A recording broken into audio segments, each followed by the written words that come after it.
Hello curious viewer, जहां America जैसे देशों में वेजिटेरियंस की पॉपुलेशन 3 to 5% से ज्यादा नहीं है, वहीं इंडिया में 30 से 40% लोग वेजिटेरियन है। तभी इंडिया को एक वेजिटेरियन कंट्री भी कहा जाता है। हमारे एंसेस्टर्स ने 2 मिलियन ईयर्स पहले मीट खाना शुरू किया था, जिस वजह से वो सर्वाइव कर पाए थे। लेकिन पिछले कुछ सालों में मीट खाने की वजह से हेल्थ रिस्क बहुत ज्यादा बढ़ गए हैं, जैसे हार्ट डिजीजेस, कुछ तरह के कैंसर्स और लंबी उम्र का ना होना। तो मतलब क्या इतने सारे लोग मीट ना खाकर सही करते हैं या इतनी बड़ी पॉपुलेशन गलत है? इस वीडियो में हम यही जानेंगे कि मीट सच में कितना अनहेल्दी है। इसीलिए वीडियो एंड तक देखना, क्योंकि ये आपकी बेटर हेल्थ और लंबी लाइफ के लिए बहुत ज्यादा इंपॉर्टेंट है। इसलिए इसे लाइक करके और भी लोगों तक पहुंचाओ।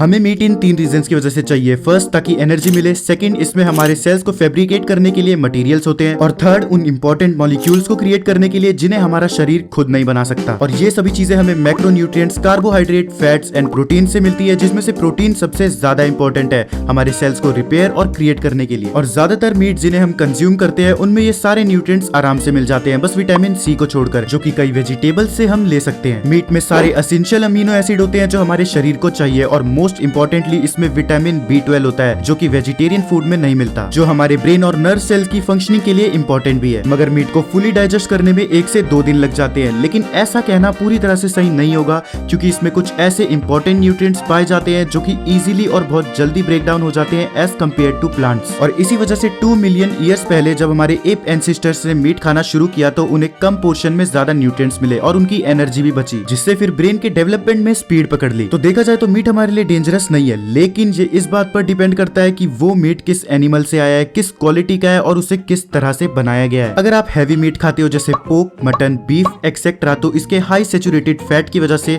हार्ट प्रॉब्लम्स बढ़ जाती है। लेकिन कई साइंटिस्ट इसे क्रिटिसाइज भी करते हैं और ये एक कंट्रोवर्सी का टॉपिक भी है। और रिसर्च में पता चला है कि जो इंसान हर दिन 100 ग्राम्स ऑफ मीट को कंज्यूम करता है, उसमें स्ट्रोक आने के चांसेस 11% से बढ़ जाते हैं। डायबिटीज के रिस्क बढ़ते हैं 19% तक, और कोलोरेक्टल कैंसर के रिस्क बढ़ते हैं बाय 17%। तो अगर आपको मीट खाना ही है, वो भी हेल्दी वे में, और अगर आप किसी डाइट को फॉलो नहीं कर रहे, तो मैं आपको आज की लाइफस्टाइल को ध्यान में रखते हुए चिकन प्रीफर करूंगा। जो लोग ज्यादा रेड मीट खाते हैं, उनमें इन बीमारियों के आने के चांसेस ज्यादा होते हैं। लेकिन कुछ भी पर्टिकुलर स्टेटमेंट देना गलत होगा, क्योंकि यहाँ पे एक नहीं बल्कि कई सारे फैक्टर्स का रोल है। जैसे जो वेजिटेरियंस होते हैं, वो मोस्टली ड्रिंक एंड स्मोक नहीं करते। कई लोगों का ये भी मानना है कि नॉन वेज खाने वाले लोग वेजिटेरियन के कंपैरिजन में ज्यादा एग्रेसिव होते हैं, जो कि पूरा सच नहीं है। जब भी कोई नॉन वेजिटेरियन नॉन वेज को खाता है, तो उनके ब्रेन में सेरोटोनिन और डोपामिन के लेवल्स बढ़ जाते हैं, जिससे इन्हें प्लेजर फील होता है। और इंडिया टाइम की रिपोर्ट के हिसाब से डेली वेज खाने वाले लोगों में डिप्रेशन और एंजाइटी के केसेस ज्यादा ऐड हुए हैं, जो कि B12 की कमी की वजह से होता है। नॉन वेज फूड कितना अनहेल्दी है, ये इस बात पे भी डिपेंड करता है कि उस एनिमल की लाइफ कैसी थी जिसे अभी हम खाने वाले हैं। क्योंकि आज मीट की डिमांड इतनी बढ़ चुकी है, जिसे पूरा करना मुश्किल होता जा रहा है, इसलिए चिकन और अदर एनिमल्स को गलत तरह से ब्रीड किया जाता है ताकि इस डिमांड को पूरा किया जा सके। तो अगर कंक्लूजन को देखा जाए, तो रेड और प्रोसेस्ड मीट को ज्यादा खाने की वजह से प्रीमेच्योर डेथ के चांसेस 29% तक बढ़ जाते हैं। लेकिन इसके हार्मफुल इफेक्ट के कोई स्ट्रॉन्ग एविडेंस नहीं है, सिवाय इसके फैट कंटेंट को छोड़ के। ज्यादातर हेल्थ एजेंसीज प्रीफर करती है हफ्ते में 500 ग्राम मीट को कंज्यूम करना। तो इस वीडियो में हमें पता चला कि नॉन वेज खाने की कोई हार्मफुल इफेक्ट नहीं है, अगर उसे एक लिमिटेड अमाउंट में और तरीके से खाया जाए, क्योंकि कोई भी चीज ज्यादा अमाउंट में अनहेल्दी ही होती है। That is all in this video. इस चैनल पे ऐसे इन्फॉर्मेशनल और यूजफुल वीडियोस आती रहती है, तो अगर आप नए हो तो सब्सक्राइब जरूर करना। मिलते हैं नेक्स्ट साइंस वीडियो में, तब तक के लिए stay safe and keep learning. जय हिंद।